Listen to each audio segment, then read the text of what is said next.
you made that transition over to Okie State. You want to explain that transition and what you started evolving into now as a wrestler? The difference between Rutgers and Oklahoma State is night and day from a wrestling point of view. And just from an outside looking in, that's just that. And, Rutgers had a tough room. I felt like I was making a lot of strides last season. And, things ended up not working out. And then I ended up transferring to Oklahoma State, which was a huge decision. Something that I really wasn't too confident in at the time. And I felt like I just had to bet on myself and be like, hey, let's go see what you're about. That's what it really came down to. It was like, am I just going to stay at Rutgers, not wrestle, be a normal guy, and be that guy that's like, shoulda, coulda, woulda, question mark guy. That's tough. That's something that's hard to live with, no matter how old you are. Because I could be 40 thinking like, dude, I could have done something. So I was in a position where I had to either stay, not wrestle, leave, or wrestle. And I only had a week because the transfer portal window wasn't open very long.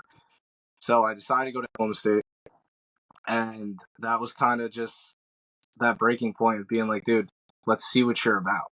Am I going to go out here and break, let history repeat itself?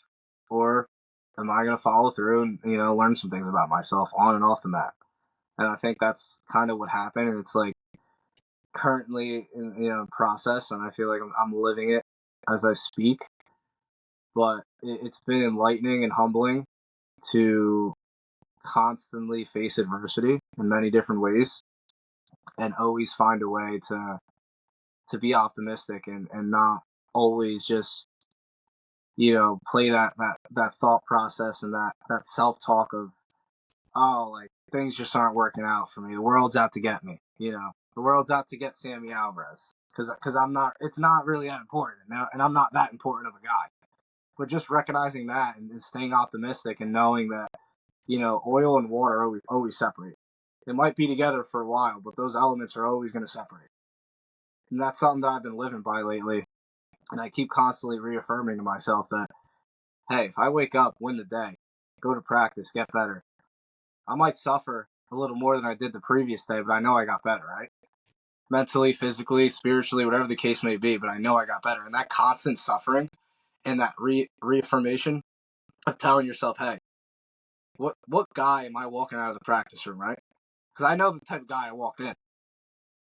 But answering yourself and telling yourself honestly, who's that guy that walked out of the practice room today?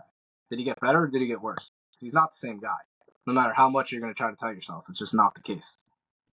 So I think just learning in the suffering and in the adversity of being like, hey, dude, water and oil are always going to separate. Simple as that.